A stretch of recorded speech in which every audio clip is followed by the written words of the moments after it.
Hello दोस्तों, स्वागत है आप सभी का महाराजा ऑडियो बुक्स चैनल पर। कैसे हैं आप सभी? मेरे ख्याल से अच्छे ही होंगे।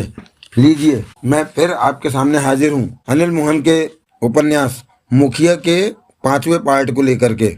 एक बात और कहनी थी आप लोगों से, जिन्होंने मेरे मुखिया के पहले के 4 पार्ट नहीं सुने हैं, वे पहले उन पार्टों को सुन लें, उसके बाद ही 5वां पार्ट सुने, अन्यथा सुनने का आनंद नहीं आएगा। तो लीजिए, पेश है मुखिया अनिल मोहन द्वारा लिखित 5वां पार्ट, एपिसोड नंबर 5।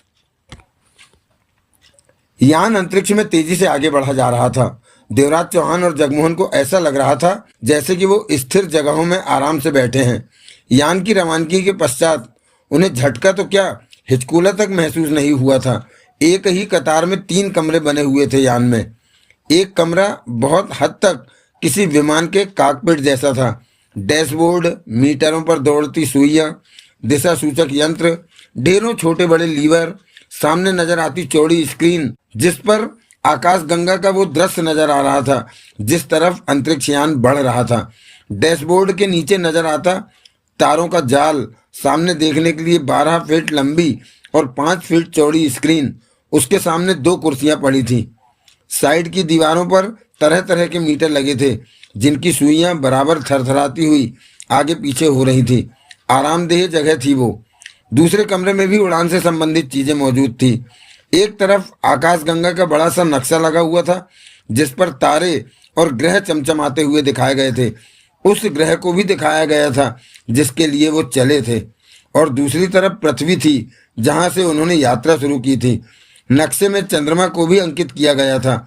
उनका यान चंद्रमा से हटकर दूसरी तरफ जा रहा था। उस कमरे में बैठने के लिए 2 कुर्सियां और बीच में फोल्डिंग टेबल की शेल्फ थी जिसे जब चाहा खोल लिया, बंद किया तो वो शेल्फ झूलकर दीवार के साथ चिपक जाती थी। उनकी जरूरत का अन्य तरह का सामान भी वहां पड़ा हुआ था।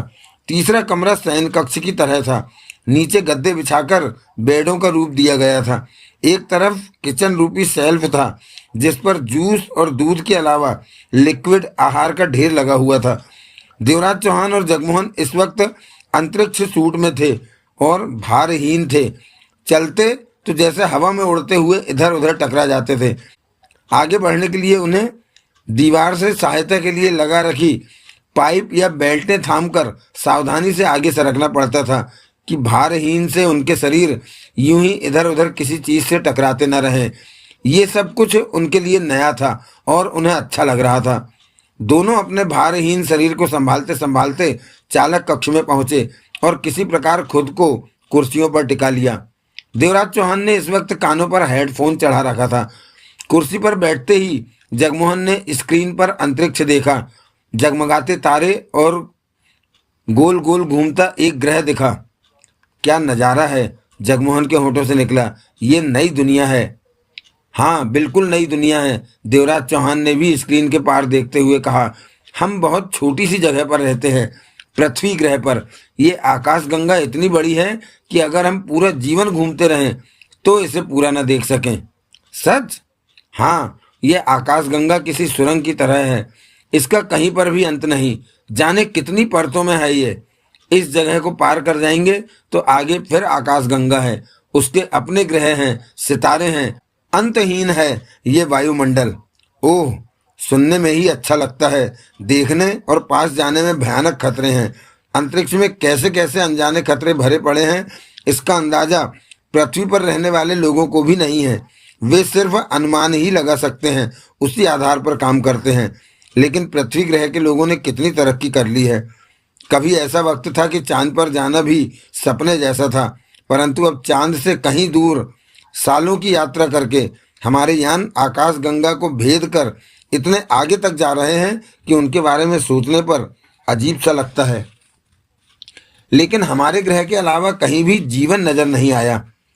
आया तो है जहां हम जा रहे हैं, पता नहीं वहां क्या है।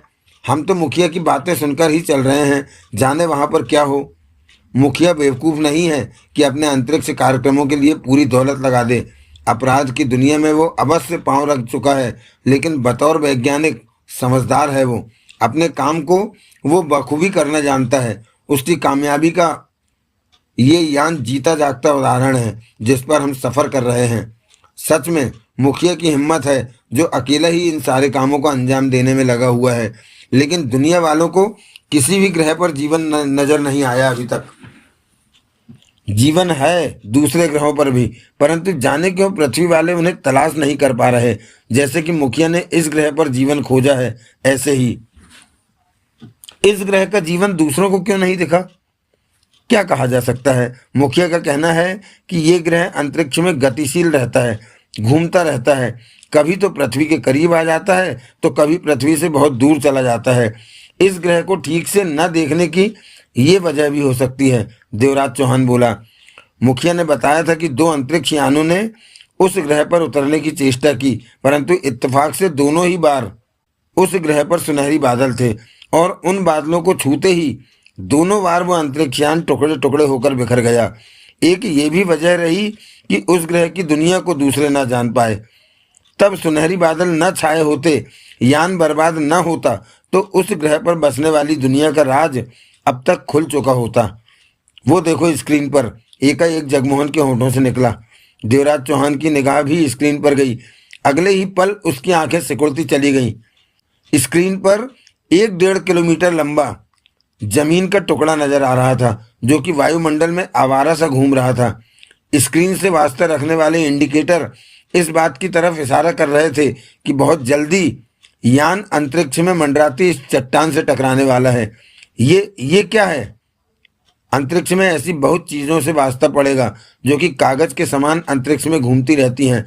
उन चीजों का यही जीवन होता है। वे न तो रुकती हैं न लुप्त होती हैं। अगर अंतरिक्ष में 2 बड़ी चीजों की टक्कर हो जाए तो जो चीज टूटेगी उसका मलबा इधर उधर भारहीन से तैरता रहेगा। अंतरिक्ष की दुनिया भी अजीब है। अजीब ही नहीं, हैरान कर देने वाली बातें हैं। जिन वैज्ञानिकों ने अपनी पूरी जिंदगी लगा दी अंतरिक्ष पर, वो भी अभी तक यहाँ के रहस्यों को नहीं समझ पाए। एक बार वे एक नई चीज, नया ग्रह मिलने का दावा करेंगे और चंद दिनों बाद वे अन्य किसी नई चीज मिलने का दावा करने लगेंगे। जगमोहन की निगाह बराबर स्क्रीन पर थी। यान तो इस चट्टान से टकरा जाएगा। दोनों का रास्ता एक ही लग रहा है, जगमोहन व्याकुलता से कह उठा। देवराज चौहान ने हेडफोन ऑन किया और बोला, मुखिया, हमारा यान इस चट्टान से टकरा सकता है। परंतु जवाब में कोई आवाज नहीं आई। मुखिया, देवराज चौहान ने तेज स्वर में पुकारा। कहो, ये विक्टर की आवाज थी। यान खतरे में है, सामने की चट्टान से टकरा सकता है कभी भी। यान को इस रास्ते से हटाओ, ये कोशिश तुम्हें करनी होगी। विक्टर का स्वर हेडफोन के जरिए कानों में पड़ा। क्या मतलब? इस तरह के खतरे तो कदम कदम पर हैं। तुम्हें अपनी रक्षा स्वयं करनी चाहिए। विक्टर की आवाज कानों में पड़ रही थी। यान को कैसे कंट्रोल करना है ये तुम जान ही चुके हो। हर जगह तुम्हें मेरी सहायता नहीं लेनी चाहिए। देवराज चौहान आंखें सिकोड़े स्क्रीन पर नजर आती चट्टान को देखता रहा। सुन रहे हो? विक्टर की आवाज आई। हाँ, कोशिश करता हूँ। देवराज चौहान की निगाह स्क्रीन पर ही टिकी थी। कोई परेशानी आए तो उसी वक्त मुझे बताना। देवराज चौहान ने सोच भरे स्वर में कहा। नजरें स्क्रीन पर थीं। जगमोहन ने देवराज चौहान को देखा। क्या हुआ? विक्टर से बात हुई। वो कहता है कि अपनी समस्या से खुद बाहर निकलो, अभ्यास हो जाएगा। साला, जगमोहन बड़बड़ा उठा। देवराज चौहान कुर्सी पर बैठे उस स्क्रीन पर नजरें टिकाए रहा। ये पहाड़ी चट्टान हमसे कितनी दूरी पर है? जगमोहन ने 1 मीटर की ही रीडिंग ली जो कि स्क्रीन के साथ संपर्क बनाए हुए था। 1200 मील की दूरी पर। कितनी देर लगेगी यान और चट्टान को टकराने में? देवराज चौहान ने पूछा। करीब 14 मिनट। रास्ता चेक करो कि क्या हमारा चट्टान के साथ टकराव संभव है। जगमोहन की उंगलियां बटनों से खेलने लगीं। देवराज चौहान की निगाह स्क्रीन पर थी। स्क्रीन पर से अब चट्टान दूर हो गई थी और वहां 2 बिंदु टकरा गए। चमक उठी और बुझ गई। अब वहां फिर पहले की तरह चट्टान नजर आने लगी। अंतरिक्ष यान चट्टान से टकरा जाएगा, जगमोहन गंभीर स्वर में बोला। 13 मिनट बाकी हैं। इस पहाड़ी चट्टान का व्यास क्या है? जगमोहन की उंगलियां पुनः बटनों पर चलने लगी। फिर फौरन ही स्क्रीन पर चट्टान के आकार प्रकार का साइज उभरा। 2.5 किलोमीटर लंबी है ये चट्टान और 2 किलोमीटर चौड़ी, जगमोहन बोला। यानी कि हम 2.5 किलोमीटर का व्यास लेकर चलते हैं, बचाव रहेगा, देवराज चौहान ने कहा। ध्यान से देखो, इस चट्टान के चारों तरफ कोई धुंधला सा घेरा नजर आ रहा है। हाँ, लेकिन वो है क्या? तभी देवराज चौहान के कानों में विक्टर की आवाज पड़ी। वो बवंडर है जिसने चट्टान को अपने कैद में किया हुआ है। अगर तुम्हारा यान बवंडर की रेंज में आ गया तो बवंडर उस चट्टान की तरह यान को अपने साथ लिए अंतरिक्ष में इसी तरह घूमता रहेगा। उस बवंडर का फैलाव करीब आधे किलोमीटर तक है। तुम्हें यान को उस चट्टान से 1 किलोमीटर दूर से निकालना है। फासला जितना ज्यादा रखोगे उतना ही बेहतर होगा। ये बताने का शुक्रिया। देवराज चौहान ने स्क्रीन पर नजरें टिकाए हुए कहा। सिर्फ 11 मिनट बाकी हैं, जगमोहन तेज स्वर में कह उठा। हमारा यान उस चट्टान से टकरा जाएगा। हमें फौरन यान को उस चट्टान के रास्ते से हटा लेना चाहिए। मैं वही करने जा रहा हूँ, देवराज चौहान बोला। यान की रफ्तार तेज है, जगमोहन बोला। कुछ कम कर दो। रफ्तार कम करने की जरूरत नहीं, हम लंबा चक्कर काटकर चट्टान से किनारा कर सकते हैं। देवराज चौहान, विक्टर की आवाज हेडफोन के जरिए कानों में पड़ी। यान की रफ्तार तुम्हें आधी कर लेनी चाहिए। इसी रफ्तार में अगर तुमने यान की दिशा बदली तो यान बेकाबू भी हो सकता है। ठीक है, मैं ऐसा ही करूंगा, देवराज चौहान ने कहा और लीवर स्विचों में व्यस्त हो गया। जरूरत पड़ने पर जगमोहन बराबर उसकी सहायता कर रहा था। दोनों फुर्ती के साथ अंतरिक्ष यान की दिशा बदलने के लिए व्यस्त हो चुके थे।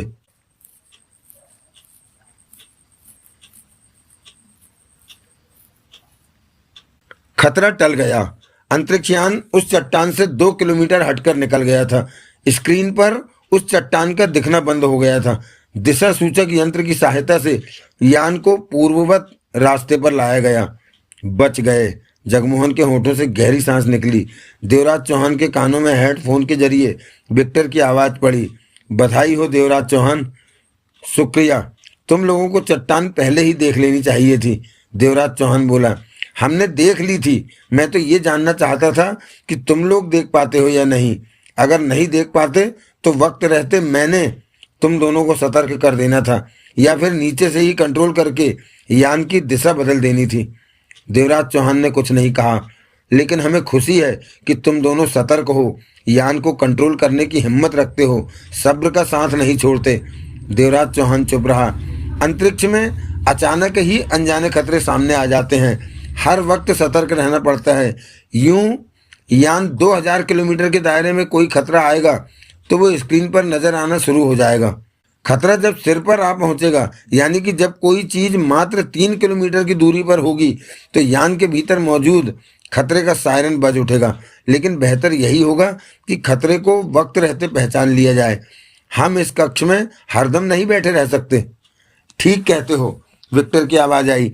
एक स्क्रीन तुम लोगों के आराम कक्ष में भी है, वहां से भी रास्ते पर नजर रख सकते हो, बारी बारी नींद ले सकते हो। इस वक्त आराम से ज्यादा तुम दोनों को काम की तरफ ध्यान देना चाहिए।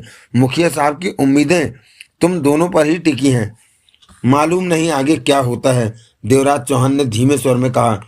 तभी जगमोहन ने गले में फंसा रखा हेडफोन सिर पर लगा लिया और बोला, विक्टर, हाँ, बेहतर होगा कि आने वाले खतरों के बारे में तुम ही बता दिया करो। हम चाहते हैं कि जब हम उस ग्रह पर पहुंचे तो फ्रेश हों। हम नजर रखेंगे तो ठीक से आराम नहीं कर पाएंगे। इस काम के लिए हमारी संख्या कम है। इस बात का मैं ध्यान रखूंगा। विक्टर की आवाज दोनों के कानों में पड़ी। क्या अब फिर कोई खतरा आने वाला है? अभी हमें इस बारे में कोई संकेत नहीं मिला। पृथ्वी पर इस वक्त दिन है या रात? रात शुरू हुई है। हम भी बहुत जल्दी वापस लौटेंगे। मुझे उस वक्त का इंतजार है। मुखिया से बात कराओ। मुखिया साहब आराम करने गए हैं। कई दिनों से वो इसी जगह पर मौजूद रहे। जगमोहन ने कुछ नहीं कहा। देवराज चौहान स्क्रीन पर नजरें टिकाए अंतरिक्ष के अद्भुत नज़ारे को देख रहा था। देवराज चौहान ने स्क्रीन पर से नजरें हटाकर जगमोहन से कहा, इस आकाश गंगा के जरा से अंश मात्र हैं, जैसे कि पृथ्वी पर चींटी होती है। बहुत विशाल है ये, लेकिन खतरनाक भी। हर नया रास्ता खतरनाक होता है, देवराज चौहान बोला। परंतु 2-4 बार उस रास्ते से निकलने पर वो खतरे सामान्य से महसूस होने लगते हैं। फिर डर नहीं लगता। पृथ्वी का वजूद इस सौर मंडल में तिनके से ज्यादा नहीं है। जगमोहन ने कुछ नहीं कहा। अंतरिक्ष यान तेजी के साथ अपनी मंजिल की तरफ बढ़ता जा रहा था।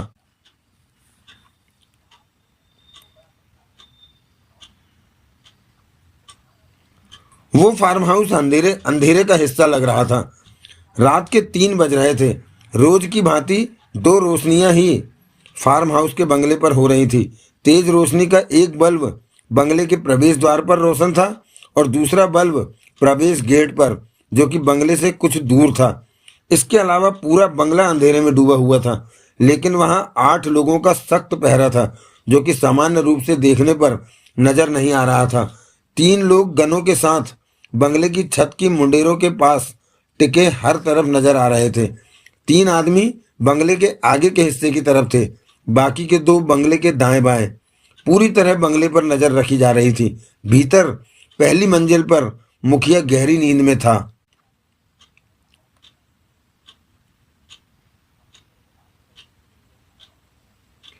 सड़क पर 1 किलोमीटर दूर ठीक इसी वक्त एक कार और एक क्वालिस रुकी। उनकी हेडलाइटें पहले से ही बंद थीं।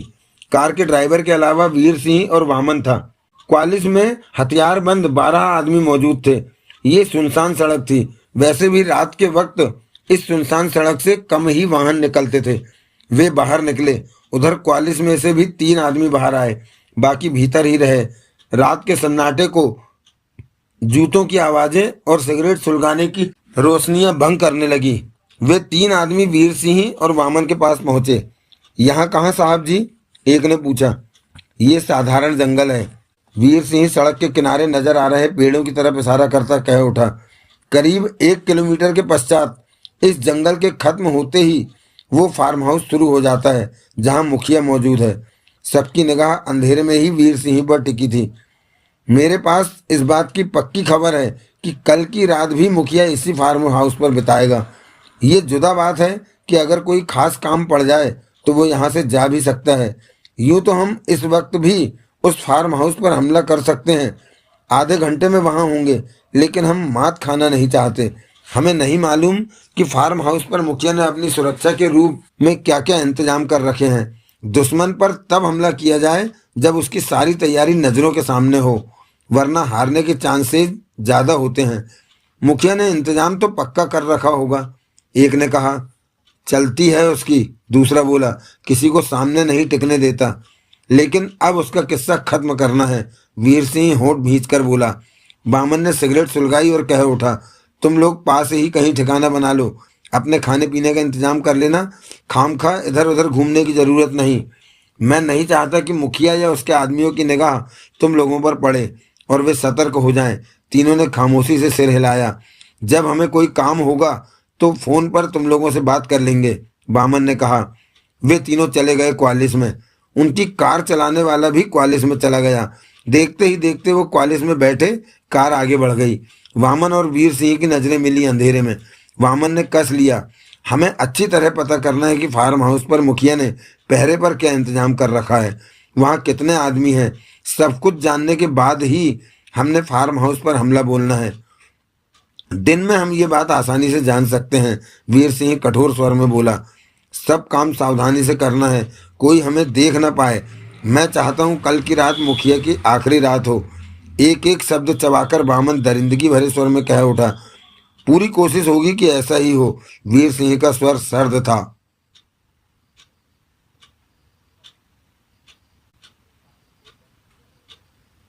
अगले दिन सुबह 8 बजे मुखिया की आंख खुली। कई दिनों बाद भरपूर नींद ली थी। अभी भी थकान उस पर सवार थी। वो आज का दिन भी पूरी तरह आराम करना चाहता था। हाथ मुंह धोकर उसने दरवाजा भीतर से खोला तो बाहर खतरनाक से दिखने वाले व्यक्ति को पाया। वो पहरे पर था। गुड मॉर्निंग सर, वो मुखिया को देखते ही सतर्क स्वर में कह उठा। मॉर्निंग, मुखिया ने शांत स्वर में कहा। मैं अभी कॉफी लाया। कहने के साथ ही वो तेजी से एक तरफ बढ़ गया। मुखिया वापस कमरे में आया और मोबाइल फोन उठाकर ऑन किया। फिर विक्टर के नंबर मिलाने लगा। फौरन ही उससे बात हो गई। क्या पोजीशन है विक्टर? सब ठीक है सर। यान मंजिल की तरफ बढ़ रहा है? मुखिया के चेहरे पर चैन के भाव थे। Yes sir. वो दोनों कैसे हैं? फाइन। कोई नई बात? No sir. लापरवाह मत होना, पूरा ध्यान रखो, अंतरिक्ष यान किसी मुसीबत में ना पड़े। जी। मुखिया ने फोन बंद करके एक तरफ रख दिया। मुखिया को पूरा भरोसा था कि देवराज चौहान और जगमोहन का ये मिशन सफल रहेगा और चंद महीनों बाद तैयारी के साथ वो स्वयं उस ग्रह पर कदम रखेगा।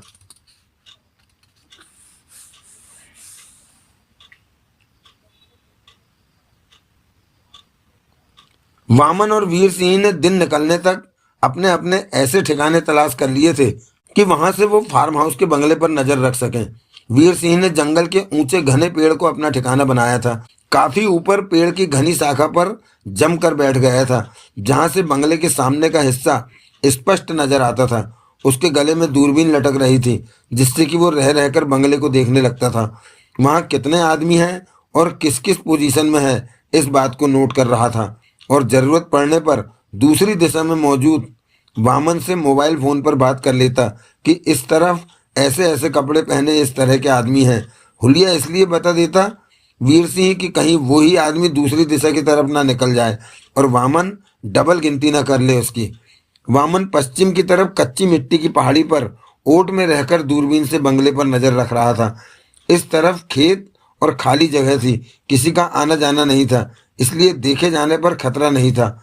यहाँ से बंगले पर आदमियों की मौजूदगी का स्पष्ट एहसास हो रहा था। जरूरत पड़ने पर वामन भी वीर सिंह को फोन करके इधर वाली जानकारी दे देता था। सूर्य चढ़ने लगा, गर्मी और धूप का एहसास बढ़ने लगा था। वीर सिंह और वामन अपने काम में लगे हुए थे।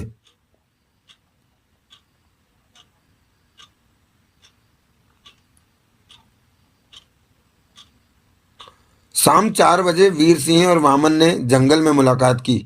दिन भर की तपती गर्मी में निगरानी करके उनका हाल बुरा हो रहा था। करीब 9 आदमी हैं वहां, वीर सिंह बोला। कैसे? वामन ने चेहरे पर आए पसीने को रुमाल से साफ करते हुए पूछा। दिन निकलने पर मैंने 3 आदमियों को छत पर देखा था। जाहिर है वे रात भर से छत पर होंगे। सुबह सुबह तो छत पर पहुंचे नहीं होंगे, वीर सिंह ने कहा। 3 आदमी मैंने बंगले के सामने वाले हिस्से पर देखे जब दिन निकला था, और 2-3 आदमी और भी देखे। तुम्हारा मतलब कि 9 का अंदाजा लगाकर चलें? तुमने क्या देखा? मुझे 2 आदमी छत पर नजर आए, 3 अन्य दिखे, वामन बोला। मैं इधर पीछे की तरफ था। बंगले का नज़ारा मुझे ज्यादा न दिख पाया, लोग भी पूरे न दिखे। मतलब कि तुम्हारे पास बंगले के भीतर मौजूद आदमियों का कोई रिकॉर्ड नहीं? नहीं। दोनों कुछ पलों तक चुप रहे। तो हम यही सोचकर चलते हैं कि बंगले में 10 आदमी हैं, आखिरकार वामन बोला। वीर सिंह ने सिर हिलाया और कह उठा, लेकिन मुखिया नहीं दिखा। पहले हमें यह तसल्ली कर लेनी चाहिए कि मुझे दिखा। दिखा? हाँ, 12 बजे का वक्त था। वो शायद टहल रहा था, बंगले में पीछे की तरफ आया था। मैंने उसे साफ स्पष्ट देखा। कहते हुए वामन के चेहरे पर जहरीले कड़वे भाव आ गए थे। वो बिल्कुल स्वस्थ लग रहा था। बंगले पर पहरा उसी की वजह से ही लगाया हुआ है। वीर सिंह के चेहरे पर जहरीले भाव उभरे। क्या तुम्हें नहीं लगता कि मुखिया की रखवाली के लिए 8-10 आदमी कम है? बहुत कम है, वामन मुस्कुरा पड़ा। फिर मुखिया ने कैसे सोच लिया कि इतने आदमी उसे बचा लेंगे? उसने तो सोचा ही नहीं होगा कि यहाँ उस पर हमला हो सकता है। वो तो यही सोच रहा होगा कि किसी को उसकी यहाँ की मौजूदगी के बारे में पता ही नहीं होगा, यानी कि खतरा है ही नहीं। ये 8-10 आदमी तो उसने एहतियात के तौर पर रख लिए होंगे कि खामखा के चोर लुटेरे ना आ जाएं, जान पर ना बनाए। वीर सिंह कहकर कड़वे स्वर में हंसा। कुछ चुप रहे वो। वामन ही बोला, खून खराबा तो होगा, हथियारबंद आदमी है वहाँ। हाँ, मुकाबला तो होगा ही, करना ही पड़ेगा, वीर सिंह ने गंभीर स्वर में कहा। इतना आसान नहीं है मुखिया को नाप लेना। मरेंगे तो दोनों तरफ के ही। लेकिन आज की रात मुखिया की आखिरी रात होगी, वामन शब्दों को चबाकर बोला। पक्का कुछ नहीं पता, कोशिश करेंगे कि ऐसा ही हो, वीर सिंह ने कहा। मैं कहता हूँ मुखिया को आज रात खत्म। वामन, काबू रख अपने पे। साले का मरने का वक्त आया है तो मरेगा ही। हम उसे मारने की ही कोशिश कर रहे हैं। गुस्से में होश खोने से काम नहीं चलेगा। काम की तरफ ध्यान दे, फल के बारे में बाद में सोचेंगे, वीर सिंह संयत स्वर में कह रहा था। अपने पास 10 आदमी हैं। मेरे ख्याल में पहले उन्हें बंगले पर भेजा जाए। वो वहां के लोगों का मुकाबला करेंगे। उन्हें कह देना है कि जो भी मिले दिखे मार दो। वो मुखिया को भी मार देंगे। मारने दे। जरूरी तो नहीं कि मुखिया को हमने अपने हाथों से मारना है। घेवरा साहब को तो उसकी मौत चाहिए। जब वहां गोलियां चलनी बंद हो जाएंगी तो हम भीतर का फेरा मारकर मुखिया की लाश को एक और गोली मार आएंगे। वामन वीर सिंह को देखता रहा, फिर सिर हिलाया।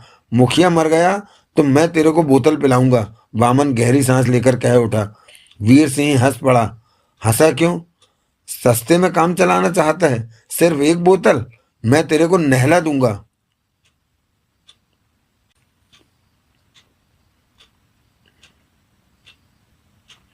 रात के 9 बज रहे थे। मुखिया ने डिनर समाप्त कर लिया था और आधे घंटे बाद कॉफी पीने की इच्छा जाहिर की थी। उसके बाद वो छत पर चला आया था। छत पर ठंडी हवा चल रही थी। दूर दूर तक रात की कालिमा ही नजर आ रही थी। कहीं कहीं दूर रोशनी अंधेरे के साम्राज्य को भंग करती दिखाई दे रही थी। छत पर खड़ा मुखिया पीछे की तरफ बने स्विमिंग पूल को देखता रहा। चंद्रमा की रोशनी में पूल का पानी कभी कभार चमक सा उठता था। पूल के चमकते पानी में कभी कभार बादलों के झुंड की सरकती छाया नजर आने लगती। उसे पानी में तैरने का शौक था। मौका मिलते ही स्विमिंग अवश्य करता था, परंतु उस वक्त वो उलझा हुआ था अपने ही कामों में। यही वजह थी कि स्विमिंग करने का ख्याल उसके मन में न आया। मुखिया इस वक्त सिर्फ अपने अंतरिक्ष अभियान की तरफ सोच रहा था। बार बार उसके दिल से आवाज आ रही थी कि वो इस अभियान में कामयाब रहेगा, परंतु अपने बेटे दौराजी का रवैया देखकर कभी कभी उसे कष्ट होता था कि उसकी इतनी बड़ी सफलता की दौराजी परवाह नहीं कर रहा, जबकि दौराजी का पूरा ध्यान दूसरे ग्रह पर होना चाहिए कि वे उस नए ग्रह के मालिक बनकर दुनिया के खास आदमी का दर्जा पा सकते हैं। आधे घंटे बाद मुखिया नीचे पहली मंजिल पर पहुंचा और कॉफी के लिए कहता हुआ अपने कमरे में आया और मोबाइल उठाकर विक्टर से बात की। सब ठीक है? मुखिया ने पूछा। जी हाँ, यान अपनी दिशा पर आगे बढ़ रहा है, विक्टर की आवाज आई। तुम्हें क्या लगता है कि हम सफल होंगे? श्योर सर, हम सफल ही होंगे। मुझे भी ऐसा ही लगता है। कल मैं वापस आ रहा हूँ। वापस? आप तो 3-4 दिन के लिए। आराम का मन नहीं कर रहा। मेरा पूरा ध्यान यान पर ही है। कल शाम तक पहुंच जाऊंगा, कहकर मुखिया ने फोन बंद किया और चुप सा सोचों में डूबा कुर्सी पर बैठा रहा। फिर दौराजी को फोन किया। कहिए पापा। दौराजी की आवाज कानों में पड़ी। यूं ही फोन किया बेटे, मैंने घेवरा पर अपने आदमी लगा दिए हैं। दौराजी की आवाज आई। मुखिया ने इस बारे में कोई दिलचस्पी नहीं दिखाई। पहला मौका मिलते ही घेवरा को रास्ते से हटा दिया जाएगा। वो अब ज्यादा देर जिंदा नहीं रहने वाला। मैं कुछ कहना चाहता हूँ। क्या पापा? तेरे को ये सोचकर खुशी नहीं होती कि हम इस सौर मंडल के ऐसे ग्रह तक पहुंच गए हैं जहां जीवन है, और ये बात अभी कोई नहीं जानता। किसी भी देश को इस बारे में कोई खबर नहीं।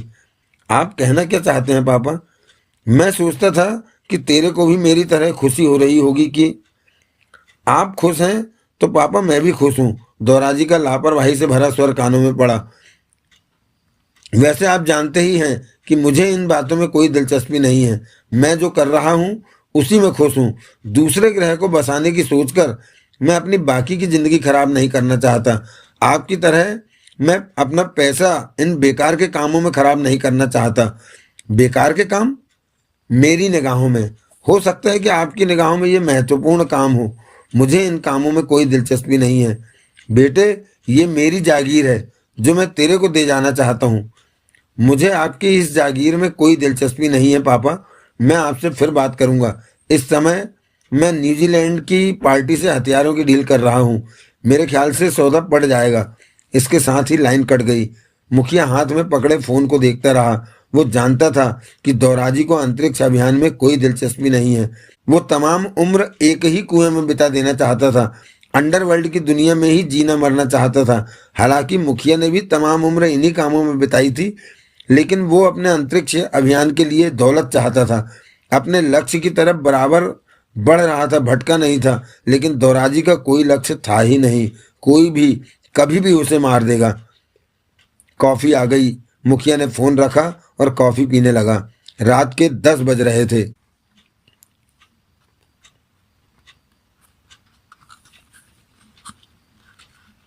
आधी रात को एकाएक फार्म हाउस का इलाका गोलियों के धमाकों से गूंज उठा। खुले इलाके में तो गोलियों की आवाजें दिमाग को तीव्र शोर की तरह से फाड़ती लग रही थी।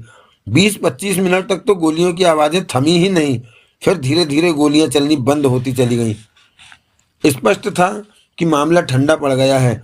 अब मुकाबले से एक तरफ की पार्टी हट गई थी। वामन और वीर सिंह सावधानी से वहां पहुंचे। सामने अपना ही आदमी मिला। क्या रहा? वीर सिंह ने ऊंचे स्वर में चिल्लाकर पूछा।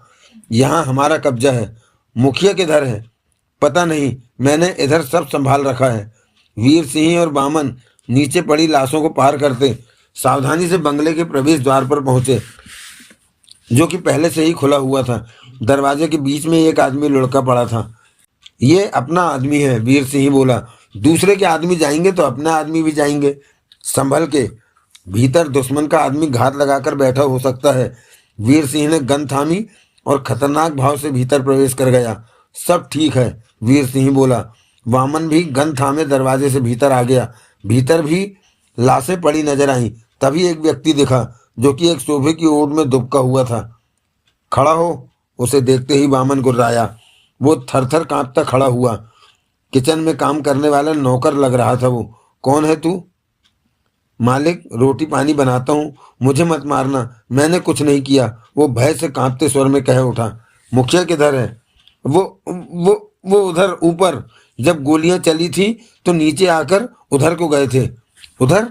वहां क्या है? कमरे हैं, चलो हमें दिखाओ। नौकर कांपती टांगों से आगे आगे चला। दोनों गने थामे पीछे थे। उसने कल की रात कहाँ बिताई थी? एकाएक वीर सिंह ने पूछा। अंदर, पहली मंजिल पर। तो अब नीचे क्यों आया?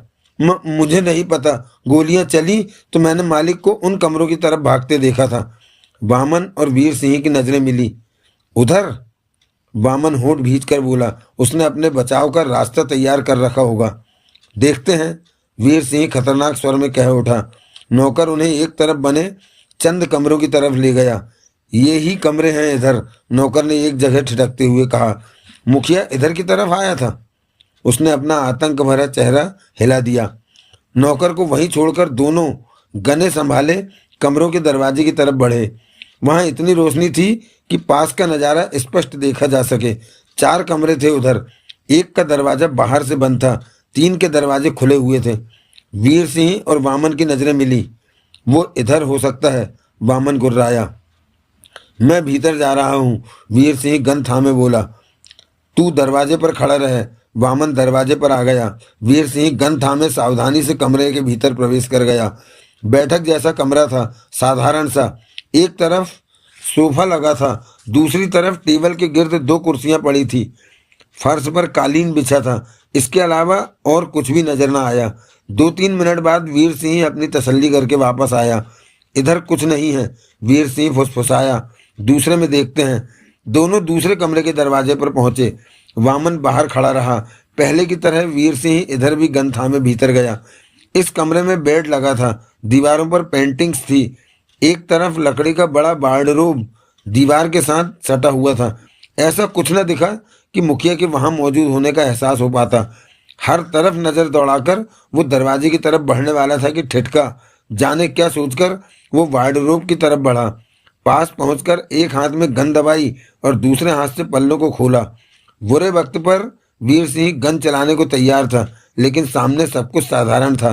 वार्डरोब में चंद कपड़े लटके दिखाई दे रहे थे। ऊपर एक बॉक्स था जो बंद नजर आ रहा था। वहां चाबी लगाने की जगह थी। एकाएक वीर सिंह की निगाह लटके कपड़ों के पीछे जा टिकी। वहां पीछे लकड़ी का फट्टा दरवाजे की तरह जरा सा आगे आया हुआ था, यानी कि पीछे कुछ था। वीर सिंह कई पलों तक आंखें सिकोड़े उस फट्टे नुमा पल्ले को देखता रहा, जो कि बंद करते समय जल्दी में ठीक तरह बंद न हो पाया था। तो क्या मुखिया इधर छिपा है या इधर गया है? वीर सिंह सावधानी से पीछे हटा, कुछ कदम पीछे आ गया। वामन, उसने शांत स्वर में पुकारा। हाँ, दरवाजे की तरफ से आवाज आई। सिगरेट दे। वीर सिंह की एकटक निगाह वार्डरोब पर थी। वामन ने चेहरे पर अजीब से भाव समेटे भीतर झांका, परंतु वीर सिंह को सतर्क देखकर चौंका। गन थामे वामन ने आहिस्ता से कमरे में प्रवेश किया। वो समझ नहीं पा रहा था कि वीर सिंह किस बात के प्रति सतर्क दिख रहा है। पास जाकर कमरे में नजर दौड़ाते हुए उसने सिगरेट सुलगाकर वीर सिंह को दी। क्या हुआ? उधर अलमारी में लटकते कपड़ों के पीछे शायद रास्ता है, वीर सिंह दबे स्वर में बोला। वामन के दांत भिज गए, शरीर में तनाव आ गया। वो गन थामे सतर्कता से वार्डरोब की तरफ बढ़ा। वीर सिंह पलटा और तुरंत आगे बढ़कर कमरे का दरवाजा भीतर से बंद कर लिया कि पीछे से कोई आकर उन पर हमला न कर दे। उधर से कोई भी आ सकता था। मुखिया का कोई सगा जिंदा बचा हो सकता था। वामन पास पहुंचा। वार्डरोब के गन तैयार थी उसकी। कई पलों तक उनकी खतरनाक निगाह कपड़ों के पीछे नजर आ रहे जरा से खुले पल्ले पर टिकी रही। फिर सावधानी से हाथ बढ़ाकर उसने वहां लटके कपड़े उतारे और एक तरफ फेंक दिए। अब वो पल्ला सामने स्पष्ट नजर आ रहा था। कपड़े लटकाने वाली जगह 5 फीट ऊंची थी। वीर सिंह पीछे एक तिपाई पर इस तरह बैठ गया था कि उसके हाथ में दबी गन का रुख बाड़रूप की तरफ रहे। उसके चेहरे पर दरिंदगी चमक रही थी। वामन आगे बढ़ा, सिर झुकाते हुए बाड़रूप के भीतर प्रवेश कर गया। पल्ले को गन की नाल से खोला तो हल्की सी आवाज के साथ खुल गया। उसके पार घुप अंधेरा दिखा। वामन वहीं खड़ा देखता रहा, भीतर गहरे अंधेरे की तरफ। कभी भी कुछ भी हो सकता था। भीतर से गोली आकर उसे लग सकती थी। मिनट भर बीता तो उसकी निगाह भीतर देखने के काबिल हुई। भीतर कहीं बेहद मध्यम सी रोशनी फैली हुई थी, बल्ब की रोशनी, परंतु स्पष्ट कुछ भी नजर नहीं आ रहा था कि कैसी जगह है। कठिनता से वो इतना ही जान पाया कि बाढ़ रूप के पल्ले के बाद नीचे जाने के लिए सीढ़ियों जैसा कुछ था। क्या हुआ? पीछे से वीर सिंह आ पहुंचा था। गुप्त जगह है यहाँ, तहखाना जैसा कुछ। वामन दांत भींच कर बोला, भीतर क्या है? स्पष्ट नजर नहीं आ रहा। कम रोशनी का बल्ब जल रहा है, लेकिन कुछ भी स्पष्ट नहीं। कुछ पल खामोशी में निकल गए। मैं भीतर जा रहा हूँ, वामन पुनः भिजे स्वर में बोला। वो तेरे को देख रहा होगा, गोली मार देगा, वीर सिंह दांत पीस कर कह उठा। लेकिन हम उसके बाहर निकलने का भी इंतजार नहीं कर सकते। यहाँ गोलियां चल चुकी हैं, खुला इलाका है, दूर दूर तक आवाज गई है। इधर लोग भी आ सकते हैं और पुलिस भी। हमारा किसी की नज़र में आना ठीक नहीं होगा। तू यहीं रुक, मैं भीतर जा रहा हूँ। ये जगह उसने इसी बुरे वक्त के लिए पहले ही तैयार कर रखी है कि मुसीबत के वक्त यहाँ से निकल सकता है या छिप सकता है। हरामी कहीं का। आगे से कहीं रास्ता हुआ तो वो अब तक दूर निकल गया होगा, वीर सिंह ने कहा। वामन ने बिना कुछ कहे कदम आगे बढ़ा दिया। वो पहली सीढ़ी पर पहुंचा, फिर दूसरी, फिर धीरे धीरे गन संभाले सीढ़ियां उतरने लगा। अब तक उसकी आंखें अंधेरे में देखने की अभ्यस्त हो गई थी, परंतु स्पष्ट कुछ भी दिखाई न दे रहा था। रोशनी बहुत ही मध्यम थी। सावधानी के नाते वीर सिंह पल्ले के पास से जरा सा हट गया था कि अगर भीतर से उस पर गोली चले तो वो बच जाए, परंतु उसके कान भीतर की आहटों को सुनने का प्रयास कर रहे थे। वामन सीढ़ियां उतरा, गन तैयार थी, आंखें फटी सी अंधेरे में देखने की चेष्टा कर रही थी। वो 12 सीढ़ियां थी जिन्हें उतरने के बाद उसे फर्श के पास जाने का एहसास हुआ तो वो ठिठक गया। दोनों हाथों से गन थामे वो सतर्क सा हर तरफ घूम रहा था, किसी तरह की आहट पाने की चेष्टा कर रहा था, परंतु कोई फायदा नहीं, कोई आहट नहीं। क्या मुखिया यहाँ है भी या उन्हें धोखा हुआ है? इस विचार के साथ ही वामन सिर से पांव तक बेचैनी से भर उठा। मुखिया! एकाएक वामन की आवाज वहां किसी शेर की दहाड़ की तरह गूंज उठी, लेकिन जवाब में कोई आवाज नहीं आई।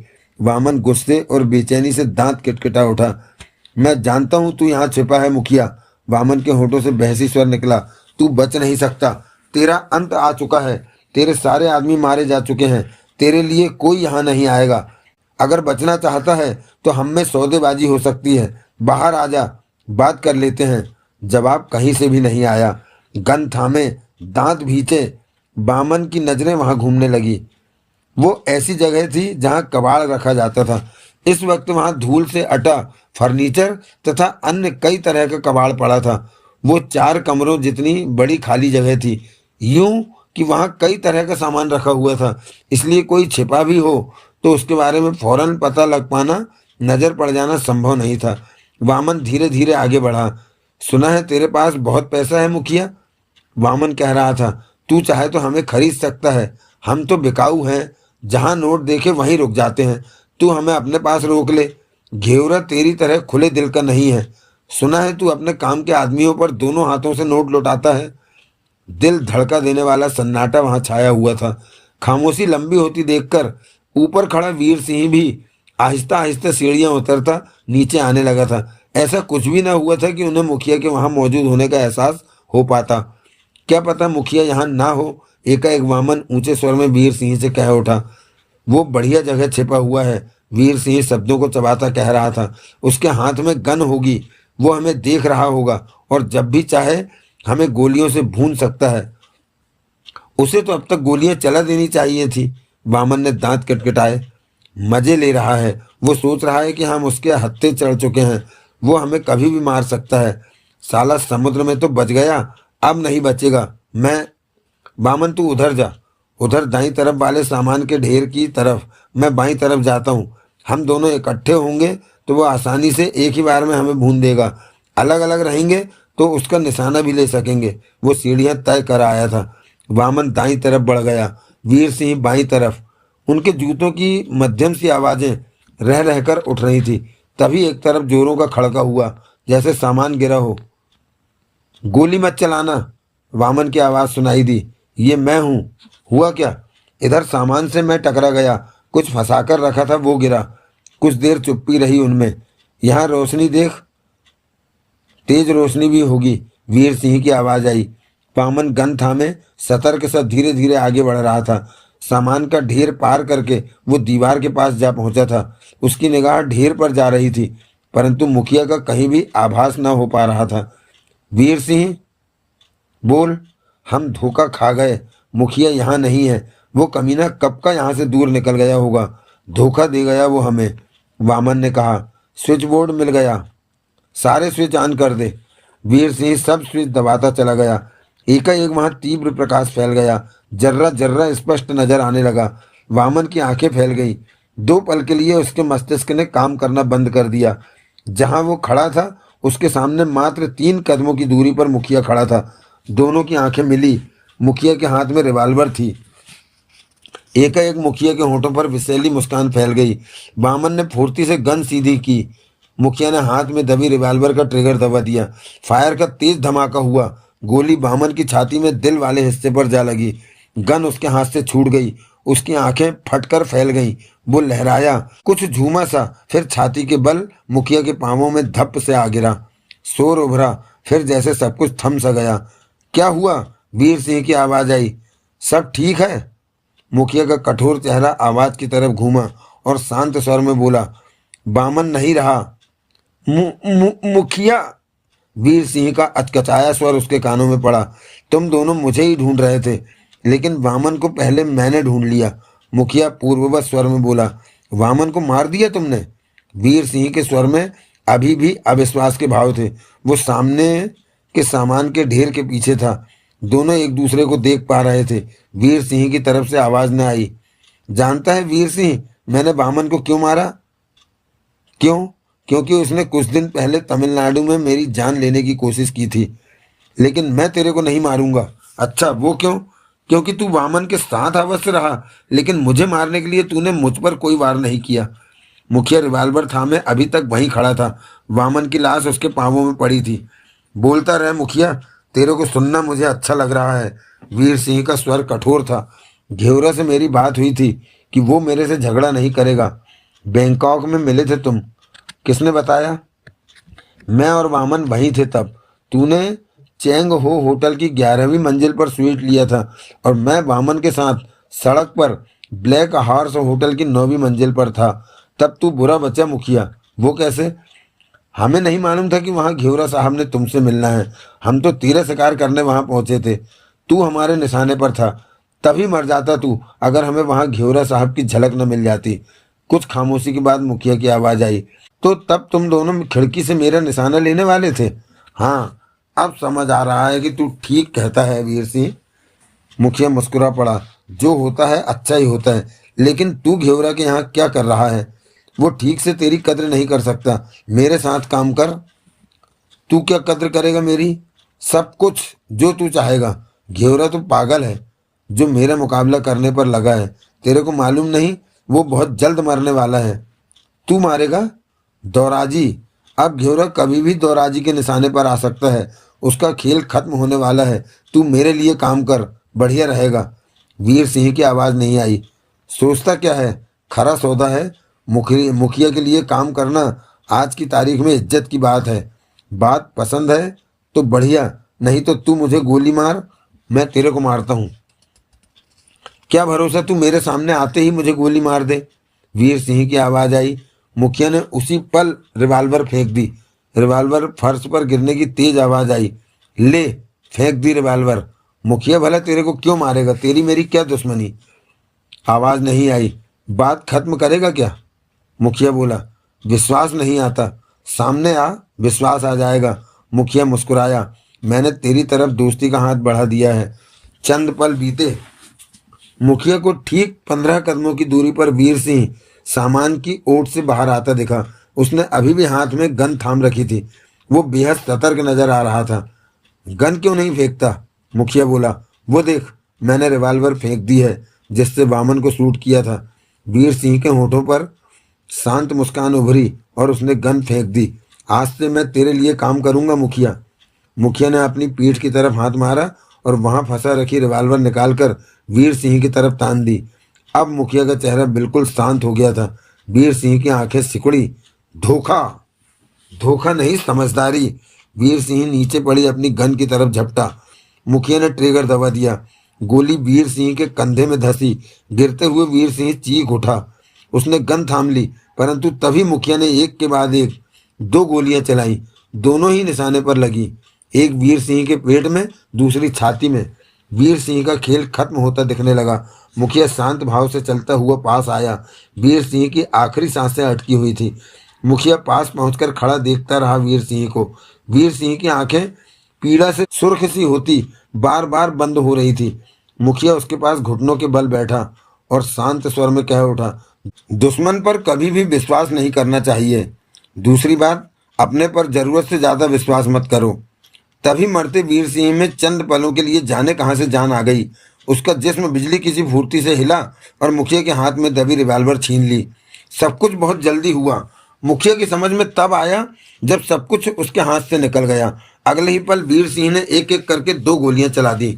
एक गोली मुखिया की छाती में लगी, दूसरी गोली उसके चेहरे से रास्ता बनाती सिर के पीछे वाले हिस्से से निकल गई। वीर सिंह मुखिया की मौत न देख सका था। उससे पहले ही उसकी आंखें बंद हो चुकी थी। मुखिया का मृत शरीर उसके ऊपर ही लुढ़क गया था।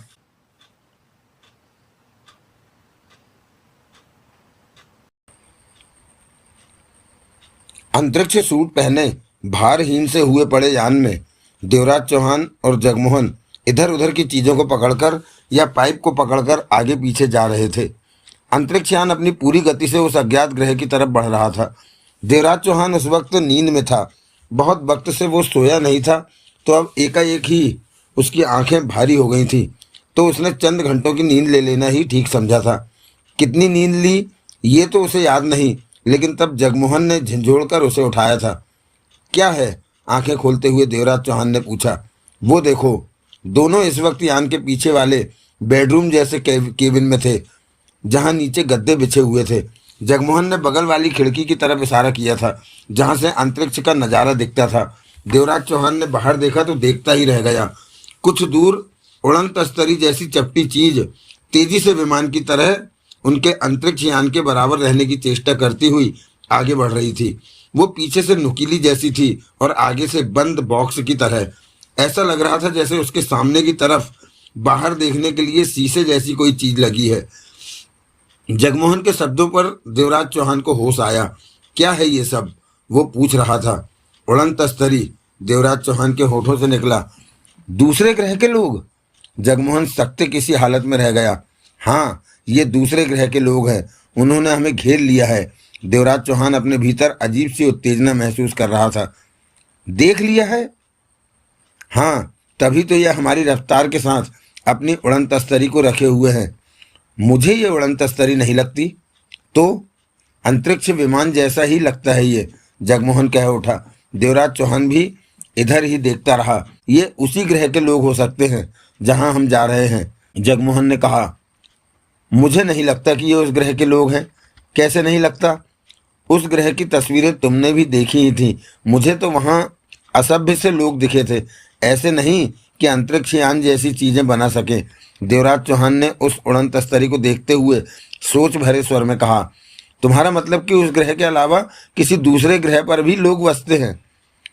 मैं क्या कह सकता हूँ। ये सौर मंडल अजीब से रहस्यों से भरा पड़ा है, जिनके बारे में मैं भी नहीं जानता। आज एक रहस्य सामने आता है तो कल दूसरी बात सामने आ जाती है। सही बात तो यह है कि पृथ्वी ग्रह वाले स्वयं भी सौर मंडल के बारे में, स्पेस के बारे में नहीं जानते, लेकिन अटकलों का बाजार गर्म रहता है। देवराज चौहान बोला। वो उड़न तस्तरी हमारे साथ साथ क्यों चल रही है? देवराज चौहान ने कुछ नहीं कहा। उसका हमारे साथ साथ चलना बिना वजह नहीं होगा। विक्टर से बात करो, देवराज चौहान ने गंभीर स्वर में कहा। जगमोहन ने हेडफोन ऑन किया। विक्टर से बात हुई। एक उड़न तस्तरी जैसी चीज हमारे यान के साथ साथ चल रही है, जगमोहन ने कहा। ये क्या कह रहे हो? विक्टर का हैरानी भरा स्वर उसके कानों में पड़ा। जो यहाँ हो रहा है वही बता रहा हूँ। किस दिशा की तरफ है वो उड़न तस्तरी? बाईं तरफ। मैं कुछ देर बाद तुमसे बात करता हूँ। उनकी बातचीत रुक गई थी। जगमोहन ने एयर टाइट शीशे से बाहर देखा। कुछ दूरी पर वो उड़न तस्तरी बराबर की गति के साथ बढ़ रही थी। मुझे तो ये नई मुसीबत लगती है, जगमोहन कह उठा। कुछ भी हो सकता है, देवराज चौहान ने गंभीर स्वर में कहा। 10 मिनट बाद विक्टर ने बात की। हम उस अजीब सी उड़न तस्तरी को देख रहे हैं। उसकी रफ्तार यान के बराबर है। कौन हो सकते हैं वो? मैं इस बारे में कुछ नहीं कह सकता। मुखिया से हमारी बात कराओ। इस बार देवराज चौहान बोला। मुखिया साहब से मैंने बात करने की चेष्टा की, परंतु संपर्क नहीं हो पा रहा है। तुम्हें मालूम है कि इस वक्त हमारी बात होनी जरूरी है, देवराज चौहान ने कहा। तभी तो मैं पहले ही उनसे संपर्क बना रहा था, लेकिन उनका फ़ोन नहीं मिल पा रहा है। फिर भी मैं दूसरे नंबरों पर कोशिश करता हूँ। इसके साथ ही विक्टर की आवाज़ आनी बंद हो गई। मुखिया को भी इसी वक्त कहीं मरना था, जगमोहन झल्लाकर बोला। देवराज चौहान की बराबर निगाह उस उड़न तस्तरी पर टिकी हुई थी। हो सकता है वो हम पर नज़र रख रहे हों, देवराज चौहान ने कहा। नज़र? हाँ, क्या ऐसा नहीं हो सकता कि वो भी हमारी तरह हैरान हो हमारे यान को देखकर, और उत्सुकतावश हम पर नज़र रखनी शुरू कर दी हो कि हम क्या करते हैं या कहाँ जा रहे हैं? देवराज चौहान के चेहरे पर सोच के भाव थे। ऐसा हो सकता है, जगमोहन ने सहमति में सिर हिलाया। अगर उनके इरादे बुरे होते तो वो किसी तरह हम पर हमला कर चुके होते। इस तरह हमारे साथ न चलते। जगमोहन ने देवराज चौहान को देखा, कहा कुछ नहीं। तभी हेडफोन के जरिए उनके कानों में अजीब सी भिनभिनाहट पड़ी। वो कुछ समझ नहीं पाए कि उसी वक्त उनके कानों में अजनबी भाषा के कुछ शब्द पड़े। ये कैसी अजीब सी भाषा है, जगमोहन बोला। देवराज चौहान चौंका। उसने भी तो यही भाषा सुनी थी अभी अभी। लगता है वो लोग हमसे संपर्क बनाने की चेष्टा कर रहे हैं, देवराज चौहान कह उठा। वो उड़न तस्तरी वाले? जगमोहन हैरान हुआ। हाँ, हमारे कानों में पड़ने वाली अजनबी भाषा उनकी ही हो सकती है, लेकिन हम उनकी बात नहीं समझ पा रहे। ट्रांसलेटर लाओ, देवराज चौहान जल्दी से बोला। उससे क्या होगा? ट्रांसलेटर तो तब काम करता है जब सामने वालों के शब्द हमें सुनाई दें। ये आवाज़ तो हमें हेडफोन के जरिए सुनाई दे रही है। ट्रांसलेटर इस काम के लिए इस्तेमाल नहीं होगा। क्षणिक सोच के बाद देवराज चौहान ने कहा, ट्रांसलेटर लाओ। जगमोहन फौरन बीच वाले केबिन की तरफ बढ़ गया। देवराज चौहान सोच रहा था कि वे लोग भी उनकी अनजान भाषा को सुनते हो सकते हैं, क्योंकि हेडफोन में बराबर उनकी बातें आवाज़ सुनने को मिल रही थी। जगमोहन ट्रांसलेटर ले आया। देवराज चौहान ने सिर में लगा रखा हेडफोन उतारा और ईयरफोन के जिस हिस्से में से उधर से आने वाली आवाज़ पड़ रही थी, उस हिस्से को ट्रांसलेटर के माइक के साथ लगा दिया। यानी कि उसके कान की जगह वो आवाज़ें अब एक तरह से ट्रांसलेटर के कान में जाने लगी। 2 पल बीते, 4 पल बीते। अगले ही पल देवराज चौहान और जगमोहन चौंके। उनके चेहरों पर मुस्कान खिल उठी। ट्रांसलेटर उस अजनबी भाषा को अनुवाद करके स्पीकर के जरिए सुना रहा था कि वो लोग क्या कह रहे हैं। स्पीकर से उनके कई तरह के शब्द स्पष्ट सुनाई दे रहे थे। कौन हो तुम लोग? एकाएक देवराज चौहान ने ऊंचे स्वर में पूछा। एकाएक दूसरी तरफ से आता आवाज़ों का शोर थम गया। जगमोहन भी कानों पर हेडफोन लगाए स्पष्ट रूप से सब बातें सुन रहा था। कौन हो तुम लोग? देवराज चौहान ने पुनः कहा। तभी ट्रांसलेटर से आती स्पष्ट आवाज़ उनके कानों में पड़ी। ये तो हमारी भाषा में बात कर रहे हैं। हैरानी है, दूसरी आवाज़ सुनाई दी। लेकिन ये हमारे ग्रह के लोग नहीं हैं, तो हमारी भाषा कैसे जान सकते हैं? तुमने सुना नहीं कि ये हमारी भाषा में बात कर रहे हैं? सुना है, परंतु विश्वास कैसे करूं? ट्रांसलेटर से निकलती आवाज़ें उन्हें स्पष्ट सुनाई दे रही थी। देवराज चौहान और जगमोहन की चमक भरी नजरें मिली। ये कौन से ग्रह के लोग हैं? मैं बात करता हूँ, पहले वाली आवाज़। मैंने अच्छा किया जो उस यान पर नज़र रखने के लिए साथ चल पड़ा। उनकी तरंगों को तो मैंने ही पकड़ा है, वरना उनसे बात कैसे होती? वापस मोड़ो ग्रह पर चलना, मैं तुम्हें अपना बच्चा मुफ्त दे दूंगा। सच कहता है? झूठ क्यों कहूँगा? लेकिन दूसरे ग्रह के लोगों से बात करके कोई अच्छा नतीजा सामने आ लेने दो। चुप रहो, मुझे बात करने दो। चंद पलों के लिए एकाएक खामोशी छा गई वहां। मैं मोइलो बोलता हूँ, वही आवाज आई। क्या तुम लोग मेरी आवाज सुन रहे हो? हाँ, सुन रहे हैं और समझ भी रहे हैं। मैं देवराज चौहान बोल रहा हूँ, देवराज चौहान ने कहा। अजनबी ग्रह के लोगों से मिलकर मुझे खुशी हुई, मोइलो की आवाज़ पुनः सुनाई दी। मुझे भी खुशी हुई, देवराज चौहान बोला। मैं सोचता था कि सिर्फ हमारे ग्रह पर ही जीवन है, मोइलो की आवाज़ आई। मैं भी ऐसा ही सोचता था, देवराज चौहान ने कहा। लेकिन मुझे खुशी है कि सौर मंडल में हमारे जैसे और भी हैं। तुम कौन से ग्रह से हो? पृथ्वी ग्रह से। ये क्या है पृथ्वी? हमारे ग्रह का नाम है, देवराज चौहान ने कहा। ओह, हमारे ग्रह का नाम मोड़ो है। तुम्हारा ग्रह किस तरफ पड़ता है? देवराज चौहान ने बताया कि सूरज से कौन सी दिशा में उनका ग्रह पड़ता है और किस स्थिति में है। सुनने के बाद मोइलो की आवाज़ आई। फिर तो तुम पास ही के ग्रह के रहने वाले हो। हम उस ग्रह के पास नहीं जा सके, ये सोचकर कि वहाँ कुछ नहीं होगा, रास्ता बदल लिया। तुम किस ग्रह के हो? हमारा ग्रह बहुत दूर है। कहाँ? इस वक्त हम अपने ग्रह मोड़ों के अंतरिक्ष से निकलकर दूसरे अंतरिक्ष में हैं। हमारे मोड़ों से हमें तुम लोगों के ये सब ग्रह नहीं दिखते, परंतु तुम्हारे और हमारे ग्रह का सूरज एक ही है। वो हर तरफ रोशनी और गर्मी देता है। मैंने तुम्हारे ग्रह की दिशा पूछी है, देवराज चौहान ने कहा। ट्रांसलेटर उनकी आवाज़ें कैच कर रहा था और उन्हें उनकी भाषा में अनुवाद कराकर स्पीकर से सुना रहा था। कहने सुनने में भाषा की परेशानी जरा भी नहीं आ रही थी। मैं तुम्हें समझाता हूँ। सूर्य के इस तरफ 9-10 ग्रह घूमते हैं। इसी तरह आकाशगंगा के दूसरी तरफ भी 6 ग्रह हैं। उन्हीं में से एक ग्रह मोड़ो है, वो हमारा ग्रह है। हम उस पर रहते हैं। स्पीकर से निकलती आवाज़ उनके कानों में पड़ी। आकाशगंगा के दूसरी तरफ का क्या मतलब? देवराज चौहान ने पूछा। कुछ पलों की खामोशी के बाद आवाज़ आई। इस वक्त तुम्हारा अंतरिक्ष यान जहाँ घूम रहा है, जा रहा है, वो तुम्हारे ग्रह की आकाशगंगा है। हमारे ग्रह की तरफ या वहाँ की आकाशगंगा में जाने के लिए यहाँ से दक्षिण की तरफ चल पड़ो। 8 महीने लगातार चलते रहने के बाद सफ़ेद धुंध की पट्टी आ जाएगी। 4 दिन उस धुंध भरी पट्टी को पार करने में लगेंगे। इस बीच कुछ भी नजर नहीं आएगा यान चलाने वाले को। 4 दिन बाद अचानक ही यान उस धुंध से निकलकर इसी तरह के खुले वातावरण में आ जाएगा। वो हमारे ग्रह की आकाशगंगा है। वहाँ तुम्हें 6 ग्रह चमकते नजर आएंगे। इन्हीं में से एक हमारा ग्रह मोड़ो है। देवराज चौहान के लिए ये नई जानकारी थी। हमने धुंध भरी पट्टी के बारे में कभी नहीं सुना, देवराज चौहान ने कहा। इसका तो यही मतलब है कि तुम लोगों ने ब्रह्मांड का ज़्यादा सफ़र नहीं किया। मैंने नहीं किया, लेकिन मेरे ग्रह के बाकी कई लोगों ने इसी सफ़र में अपनी ज़िंदगी पूरी कर ली। मैं तुम्हारी बात पर यकीन नहीं कर सकता। क्यों? अगर तुम लोगों ने ब्रह्मांड घूमा होता तो उस धुंध वाली पट्टी को भी देखा होता, उसे पार भी कर लिया होता। क्षणिक चुप्पी के बाद देवराज चौहान ने कहा, शायद तुम सही बात कह रहे हो। क्या तुम इसलिए मेरी बात मान रहे हो कि मैं नाराज न हो जाऊं? नहीं, मैं सच्चे मन से तुम्हारी बात मान रहा हूं। मैं तुम्हारी किसी भी बात पर नाराज नहीं होऊंगा। मेरी बात का यकीन करना। देवराज चौहान के होठों पर छोटी सी मुस्कान उभरी। मैं भी तुम्हारी किसी बात पर नाराज नहीं होऊंगा, देवराज चौहान ने कहा। तुम मुझे समझदार लगते हो। तुम भी समझदार हो, बहुत अच्छे ढंग से बात कर रहे हो।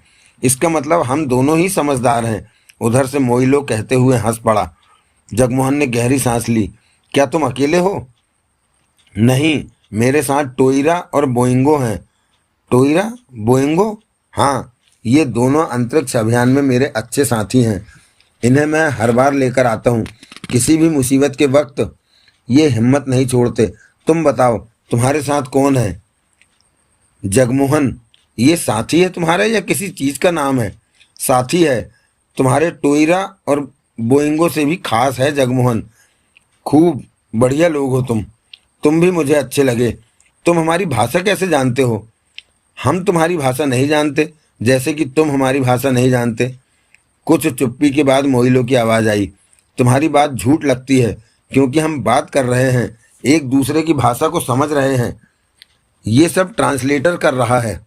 ट्रांसलेटर? क्या तुम्हारा तीसरा साथी भी है? यह साथी नहीं, अनुवाद का यंत्र है। मैं तुम्हारी बात समझ नहीं पा रहा हूँ, जरा खुलकर समझाओ। शायद मेरा दिमाग तुमसे कम है। तुम्हारा दिमाग कम नहीं है, देवराज चौहान बोला। शायद ये यंत्र तुम्हारे लिए नया है, इसलिए मेरी बात समझ नहीं पाए। समझाओ मुझे। अनुवाद का यंत्र यानी कि ट्रांसलेटर, अजनबी भाषा बोलने वाले दो व्यक्ति के बीच अगर हम इस यंत्र को रख दें तो ये यंत्र तुम्हारी भाषा को, तुम्हारी बात को मेरी भाषा में मुझे सुनाएगा और इसी तरह मेरी कही बात को ये तुम्हारी भाषा में सुनाएगा। इस तरह दो अजनबी भाषा बोलने वाले आपस में बात कर सकते हैं, जैसे कि हम कर रहे हैं। खूब, मोइलो की आवाज़ आई। तुम्हारे ग्रह के लोग बहुत समझदार हैं जो ऐसी चीज़ें बना चुके हैं। देवराज चौहान के होठों पर मुस्कान उभरी। मेरे ख्याल में मोइलो, तुम्हारे ग्रह के लोग ज़्यादा समझदार हैं। वो कैसे? तुम लोगों ने धुंध वाली पट्टी तलाश कर ली है, अपना अंतरिक्ष छोड़कर हमारे अंतरिक्ष में आ पहुँचे हो और हमें इस बारे में जरा भी जानकारी नहीं है। तुम लोग ज़्यादा समझदार हो। मोइलो के हंसने की आवाज़ सुनाई दी। सच बात तो यह है कि दोनों ग्रह वाले ही अपनी जगह पर समझदार हैं। हमने कुछ हासिल किया तो तुमने कुछ और हासिल किया। हम दोनों अपने ग्रह की जानकारियां बांट सकते हैं। तुम्हें भी फायदा होगा और मुझे भी। क्यों नहीं? देवराज चौहान बोला। क्या तुम हमारे ग्रह पर चलोगे? अवश्य चलूंगा, लेकिन इस वक्त हम किसी काम पर जा रहे हैं, देवराज चौहान बोला। ओह, मैं ये तो पूछना ही भूल गया कि तुम अपना ग्रह छोड़कर कहाँ जा रहे हो? अन्य ग्रह पर। क्या वहाँ पर रहना चाहते हो? नहीं, कुछ पहले मेरा साथी वहाँ गया था और लौटा नहीं, उसे तलाश करने जा रहा हूँ। समझा। क्या वहाँ पर कोई रहता है? शायद वहाँ कुछ लोग रहते हैं। ओह, ये बात हमें नहीं मालूम। हम तो इन आवारा ग्रहों पर जीवन तलाश कर रहे हैं, जबकि तुमसे बात करके हमें दो दो ग्रहों पर जीवन होने के बारे में पता चला है। मोइलो की आवाज़ में गहरी सांस लेने का भास था। मुझे पूरा विश्वास है कि हम लोग एक दूसरे के ग्रह के लिए फायदेमंद साबित होंगे, अवश्य। लेकिन एक बात मुझे समझ नहीं आई कि तुम्हारा साथी दूसरे ग्रह पर जाकर वापस क्यों नहीं लौटा? उस ग्रह पर खतरनाक लोग रहते हैं। वो कैसे? मेरे साथी ने बताया कि उसके यान को उन लोगों ने तोड़ दिया था। ओह, बहुत बुरा किया। कुछ पता नहीं कि उसे भी मार दिया हो। फिर तो सच में वहाँ बुरे लोग रहते हैं। तुम वहाँ जाओगे तो वो तुम्हें भी मार देंगे। कोशिश करूँगा कि वो हमें ना मार सकें, देवराज चौहान ने कहा। कुछ पलों तक उनके बीच चुप्पी रही। देवराज चौहान, मोइलो की आवाज़ आई। हाँ, तुम मुझे अच्छे लगे हो। मैं तुम्हारी सहायता करने की सोच रहा हूँ। सहायता? हाँ, अभी पक्का नहीं है। इसके लिए मुझे टोइरा और बोइंगो से भी बात करनी पड़ेगी। अगर उन्हें कोई ऐतराज़ न हुआ तो हम तुम्हारे साथ उस ग्रह पर जाकर तुम्हारे साथी को ढूंढेंगे। धन्यवाद मोइलो, ये काम हम कर लेंगे। क्या मैं तुम्हें अच्छा नहीं लगा? अच्छे लगे, बहुत अच्छे लगे। तो फिर मेरी सहायता लेने से इनकार क्यों? मोइलो का स्वर स्पीकर से निकलकर उन्हें सुनाई दे रहा था। मैं तुम्हारे काम ना आया तो हमारी दोस्ती का फायदा ही क्या? टोइरा और बोइंगो से बात करके तुमसे फिर बात करता हूँ। इसके बाद मोइलो की आवाज़ आनी बंद हो गई। संपर्क टूट गया। देवराज चौहान ने खिड़की के शीशे के पार देखा। कुछ दूर अंतरिक्ष में वो उड़न तस्तरी बराबर की रफ्तार में जा रही थी। जगमोहन हेडफोन हटाने लगा कि तभी विक्टर की परेशान से आवाज़ आई। हेलो, क्या तुम लोग मेरी आवाज़ सुन रहे हो? कहो विक्टर, जगमोहन बोला। तुम्हारी आवाज़ आ रही है। तुम लोगों से संपर्क नहीं बन पा रहा था। मैंने बहुत कोशिश की, परंतु बात कहो। मुखिया साहब से संपर्क नहीं बन पाया। मैंने बहुत ट्राई किया। उन उड़न तस्तरी वालों से हमारी बात हो गई है। वो बात हो गई है? कैसे? विक्टर का हक्का बक्का स्वर सुनाई दिया। उन्हीं लोगों ने हमसे संपर्क बनाया था। तब हमने ट्रांसलेटर का सहारा लिया और उनसे बात कर ली। हे भगवान, अजनबी ग्रह के लोगों से तुम्हारी बात हो गई? वंडरफुल। क्या कहा उन्होंने? शायद वो अच्छे लोग हैं, लेकिन उनसे बात क्या हुई? मुखिया से हमारी बात करा देना। जब उसे बताएंगे तो तुम भी सुन लेना, नहीं तो हमें बार बार बताना पड़ेगा। अब वे लोग कहाँ हैं? हमारे बराबर ही चल रहे हैं। हे भगवान, विक्टर सकते की से हालत में था। एक बात तो बता दो कि वो कौन से ग्रह पर बसते हैं? वो हमारी आकाशगंगा के किसी ग्रह पर नहीं रहते। तो वे दूसरे अंतरिक्ष के ग्रह पर रहते हैं। दूसरा अंतरिक्ष? हाँ, बहुत दूर पड़ता है। महीनों की यात्रा करनी पड़ती है। हमने रास्ता पूछ लिया है। तुम बहुत हैरत वाली बात बता रहे हो। मैं वो ही बता रहा हूँ। जो हमें उन लोगों ने बताया है वे देखने में कैसे हैं? हमने उन्हें देखा नहीं, उनसे सिर्फ बात ही हो पाई है। जगमोहन ने कहा। ओह, विक्टर का तड़प से भरा स्वर कानों में पड़ा। मुझे दुख हो रहा है कि मैं तुम लोगों के साथ नहीं हूँ। जगमोहन के होठों पर मुस्कान उभरी। फिर बोला, क्या तुम उनका नाम जानना चाहते हो? क्यों नहीं, उनके नाम क्या हैं? वे 3 हैं, मोइलो, टोइरा और बोइंगो। ओह, उन तीनों से तुम्हारी बात हुई है? मोइलो से बात हुई है, देवराज चौहान ने की है बात। ओह, मैं जानना चाहता हूँ कि उन लोगों से तुम्हारी क्या बात। मुखिया को बताएंगे तो तुम भी सुन लेना। विक्टर के गहरी सांस लेने की आवाज़ आई। उन लोगों से अंत में तुम्हारी क्या बात हुई? वे यान के साथ आगे क्यों बढ़ रहे हैं? वो हमसे दोस्ती करना चाहते हैं। कैसे? हमारे साथ उस ग्रह पर जाकर, वहां हमारे साथ हमारे हक में काम करके। हैरानी है, क्या वे सच में इतने अच्छे लोग हैं? विक्टर का अजीब सा स्वर आया। जो सामने है वो तुम्हें बता दिया है। कुछ चुप्पी के बाद विक्टर की आवाज़ आई। मेरे ख्याल में तुम लोगों को उनसे सावधान रहना चाहिए।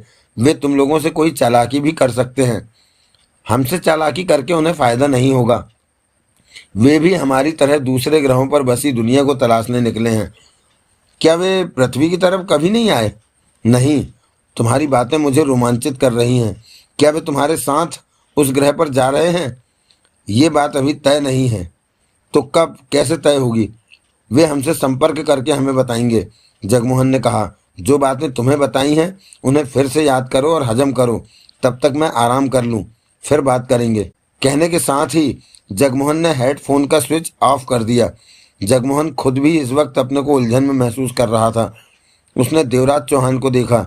देवराज चौहान का हेडफोन अभी भी नीचे ट्रांसलेटर के पास वैसे ही रखा हुआ था। उसे वैसे ही रखना जरूरी था। दूसरे ग्रह के लोग पुनः उनसे कभी भी बात कर सकते थे। देवराज चौहान के चेहरे पर सोच के भाव थे। क्या सोच रहे हो? जगमोहन ने पूछा। उन्हीं लोगों के बारे में सोच रहा हूँ, देवराज चौहान बोला। जगमोहन उसे देखता रहा। क्या एकदम उन लोगों पर किसी तरह का विश्वास करना ठीक होगा? वो हमारे लिए अजनबी हैं। हमने अभी तक उन्हें देखा भी नहीं। हम नहीं जानते वो कैसी आदतों के मालिक हैं। हमें ये भी नहीं पता कि वे हमसे सच बोल रहे हैं या झूठ। हमारे लिए उनके मन में क्या है? जगमोहन सिर हिलाकर रह गया। वो हमारे साथ कैसा भी सलूक कर सकते हैं, देवराज चौहान गंभीर स्वर में बोला। अगर ये मामला जमीन पर होता तो शायद हम उन्हें देख लेते, लेकिन ये अंतरिक्ष का मामला है। हम जमीन के खिलाड़ी हैं, परंतु हमारे सामने जो लोग हैं वो अंतरिक्ष के खिलाड़ी हैं। यहाँ हमारे साथ कुछ भी अच्छा बुरा कर सकते हैं। हो सकता है उनका इरादा हमारा अपहरण करके हमें अपने ग्रह पर ले जाने का हो। क्या? जगमोहन के होठों से निकला। क्या ऐसा नहीं हो सकता? ऐसा हो जाए तो बड़ी बात नहीं, जगमोहन ने गंभीर स्वर में कहा। देवराज चौहान ने सिर हिलाया, फिर बोला। अगर वो हमारे हाथ लग जाएं तो हम उन्हें अपनी पृथ्वी पर ले जाने के बारे में अवश्य सोचेंगे। इसी तरह वे भी सोच सकते हैं कि हमें अपने ग्रह पर ले जाएं ताकि वे अपने ग्रह के हीरो बन सकें और पृथ्वी के बारे में हमसे से ज़्यादा जानकारी ले सकें। मैं ये नहीं कहता कि वे हमारे बारे में इस तरह का बुरा ही सोच रहे हैं। ये सब बातें मेरे ख्याल में आ रही हैं। हो सकता है कि ऐसा कुछ भी ना हो। वे हमारे बारे में अच्छा ही सोच रहे हों, सच्चे मन से हमारे साथ कदम मिलाकर चलना चाहते हों। मतलब कि कुछ भी हो सकता है। हाँ, कुछ भी हो सकता है। कुछ देर चुप रहे वे दोनों। तो अब क्या किया जाए? जगमोहन बोला। वे हमसे कभी भी संपर्क बना सकते हैं। देवराज चौहान के चेहरे पर सोच के भाव रहे। वे कह सकते हैं कि वे भी हमारे साथ उसी ग्रह पर चलेंगे जहां हम जा रहे हैं, हमारी सहायता करेंगे। सोचना तो ये है कि क्या हम उनके साथ दोस्ती करना चाहते हैं या नहीं करना चाहते। करना चाहते हैं तो उन्हें साथ चलने के लिए हाँ करनी होगी। हो सकता है वो हमारी इनकार पर नाराज हो जाएं और हमारे यान पर हमला करने की चेष्टा करें। मेरे ख्याल में वो आसानी से हमारा पीछा नहीं छोड़ेंगे। हम उनके लिए कीमती हैं, जैसे कि वो हमारी पृथ्वी के लिए कीमती हैं। मेरे ख्याल में उन्हें अपने साथ आने के लिए कह देंगे, देवराज चौहान ने कहा। वे वहाँ हमारे लिए खतरा भी बन सकते हैं। जगमोहन बेचैन हुआ। अगर हमने उनकी सहायता लेने के लिए मना किया तो वे तब भी हमारे लिए खतरा बन सकते हैं, हमारे यान पर हमला कर सकते हैं, देवराज चौहान ने गंभीर स्वर में कहा। मतलब ये कि अगर उन्होंने हमारे लिए खतरा बनना है तो वे बनकर ही रहेंगे। ऐसे में उन्हें साथ रखना ही ठीक होगा। उस ग्रह पर जमीन पर होंगे हम, खतरा आया तो उनसे निपटने की चेष्टा कर सकते हैं। अगर अंतरिक्ष में उनसे दुश्मनी ली तो वे ही जीतेंगे। हो सकता है ऐसा कुछ भी ना हो जैसा कि हम सोच रहे हैं। कुछ भी हो सकता है। देवराज चौहान के चेहरे पर गंभीरता थी। अंतरिक्ष यान तेजी से रास्ता चीरते हुए अपनी मंजिल की तरफ बढ़ा जा रहा था।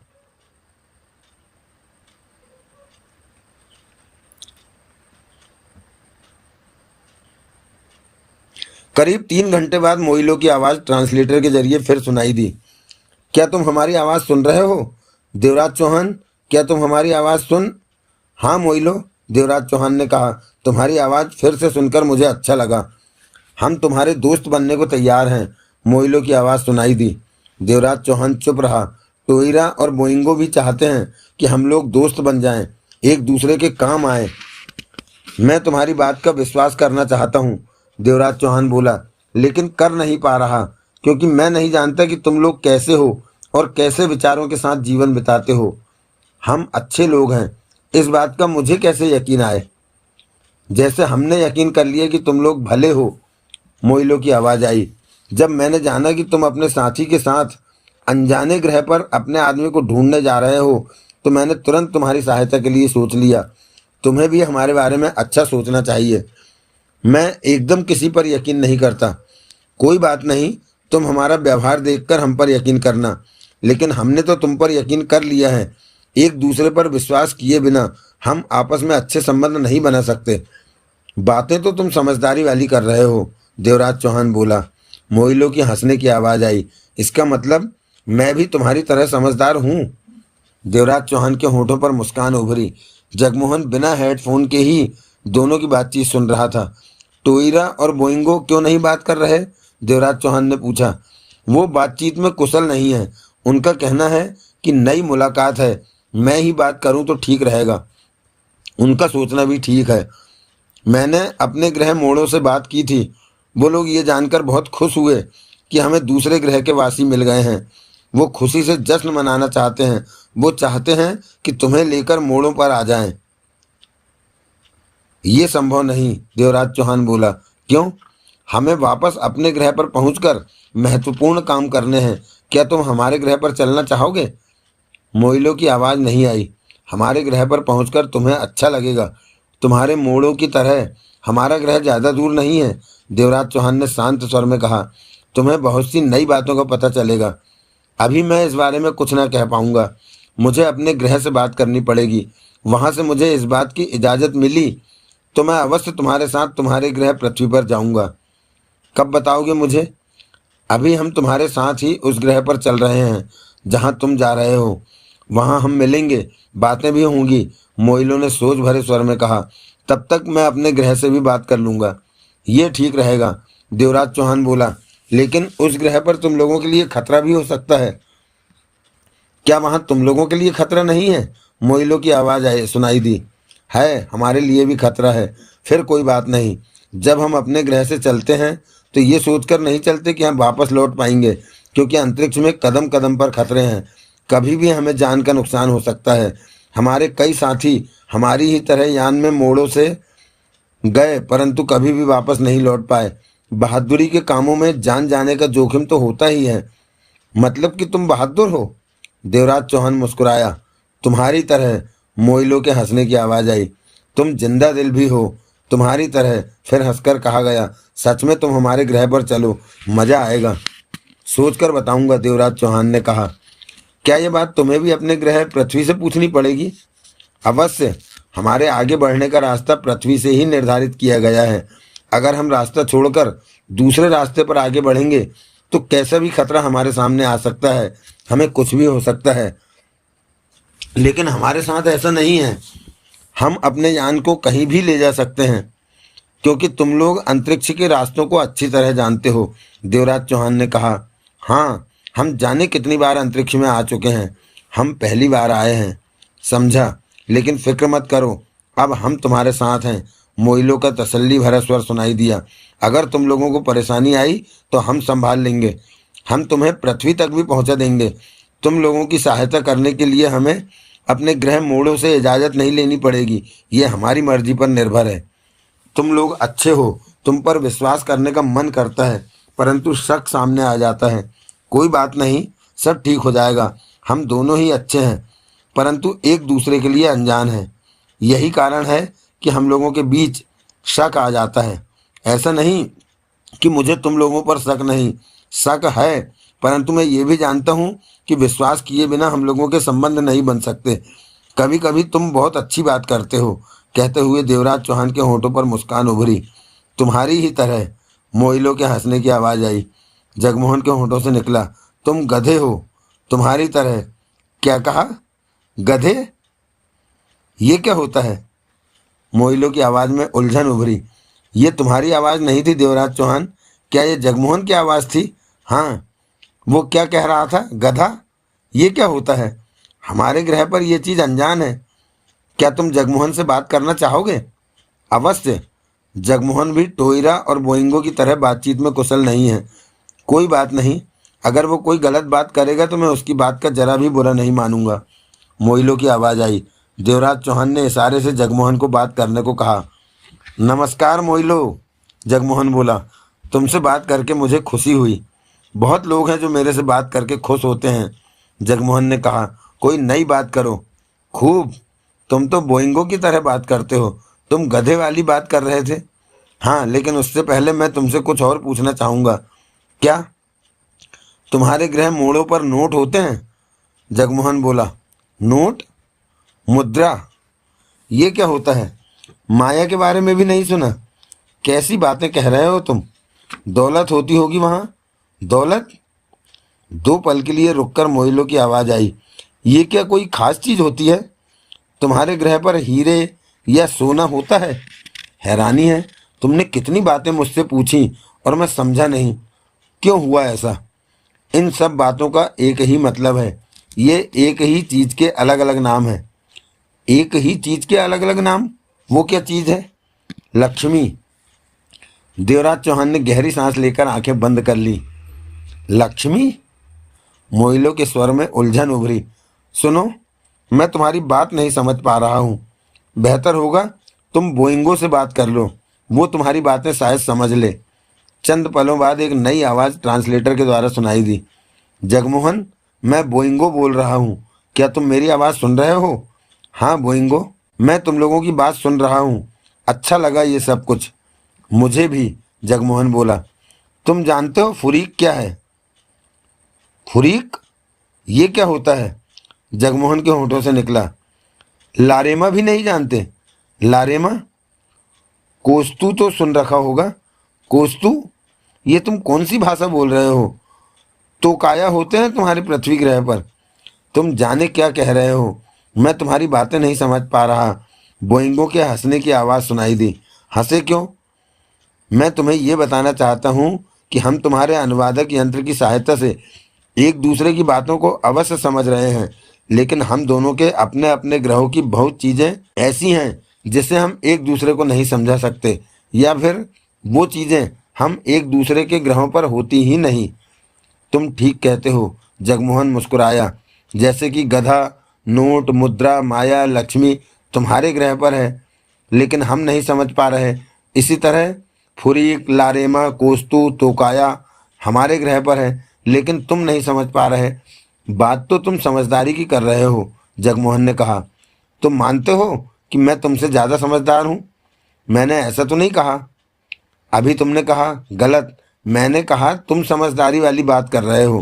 क्या पता हकीकत में तुम में समझ हो ही नहीं। मैं तुम्हारी बात का बुरा नहीं मानूंगा। मुझे लगता है तुम मजाक भी करते हो। दो पलों की चुप्पी के बाद जगमोहन बोला। तुम लोग खाते क्या हो? अंतरिक्ष के सफ़र के दौरान हमें खाने की ज़रूरत नहीं पड़ती, फिर भी हम फलों का रस पीते रहते हैं। अपने ग्रह पर क्या खाते हैं? हमारे ग्रह पर खाने को बहुत कुछ होता है। उन चीज़ों का नाम बताओ। शायद तुम समझ नहीं पाओगे। तुम बताओ नाम। पालक होती है तुम्हारे ग्रह पर? पालक? नहीं समझे? खैर, आलू तो अवश्य होते होंगे। आलू? बोइंगो की उलझन भरी आवाज़ आई। देखने में ये कैसा लगता है? गोल गोल, गंजा सा, हल्के भूरे रंग का, इसके बिना खाना तैयार करना अधूरा सा लगता है। ऐसी तो बहुत चीज़ें हैं हमारे ग्रह पर, क्या पता तुम किसकी बात कर रहे हो। तुम्हारे ग्रह पर पानी होता है? बहुत, उसके बिना तो जीवन की शुरुआत ही नहीं है। हमारे यहाँ सफ़ेद जैसा पारदर्शी पानी होता है। तुम्हारे ग्रह पर पानी कैसा है? पारदर्शी तो हमारे ग्रह का पानी भी है, परंतु उसका रंग गुलाबी जैसा है।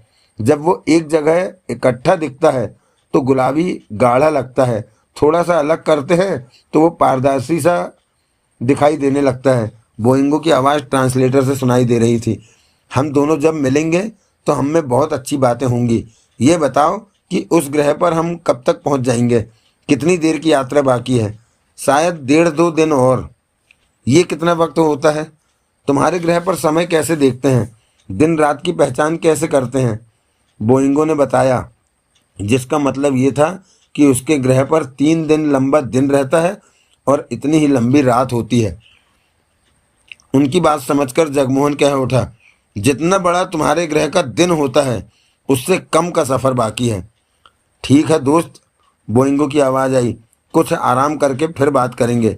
इसके साथ ही उनकी बातचीत समाप्त हो गई। देवराज चौहान ने आंखें खोली। मेरे ख्याल में, जगमोहन बोला, इन लोगों से मिलकर हमें बहुत तरह की नई बातें मालूम होंगी उस ग्रह की। देवराज चौहान कुछ कहने लगा कि तभी जगमोहन के कानों में विक्टर की आवाज़ पड़ी। हेलो देवराज चौहान, तुमसे बात क्यों नहीं हो रही है? बोलो, जगमोहन बोला। उफ, मैं कब से तुम लोगों से संपर्क बनाने की चेष्टा कर, दूसरे ग्रह के लोगों से बात हो रही थी। तुम कहो, क्या मुखिया से बात हो गई? नहीं, मैंने तो दूसरे ग्रह के लोगों के बारे में कुछ जानने के लिए संपर्क स्थापित किया है। उनके बारे में सुनने के लिए मुझे उत्सुकता हो रही है। हमारा वक्त बर्बाद मत करो विक्टर, इस बारे में फिर बात करेंगे। जगमोहन ने संपर्क खत्म कर दिया। देवराज चौहान ने खिड़की के बाहर देखा। थोड़ी दूरी पर दूसरे ग्रह के लोगों का यान उनके यान की बराबरी में आगे बढ़ रहा था।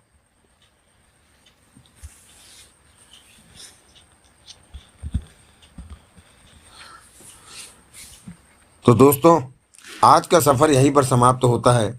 इसके बाद अगले एपिसोड में मिलेंगे, 6वें एपिसोड में। किंतु आप लोगों से बार बार प्रार्थना है कि मेरे इस चैनल को ज़्यादा से ज़्यादा शेयर करें, ज़्यादा से ज़्यादा लाइक सब्सक्राइब करें, और हाँ, कमेंट में अवश्य लिखते रहें और मुझे दिशा निर्देश देते रहें कि मुझे और आगे क्या करना चाहिए। आप लोगों के दिशा निर्देशों का तलबगार आपका श्रीकांत द्विवेदी, महाराजा ऑडियो बुक्स चैनल। मिलते हैं अगले एपिसोड में। तब तक के लिए जय हिंद, जय भारत, वंदे मातरम। और हाँ, अपना ध्यान रखिए।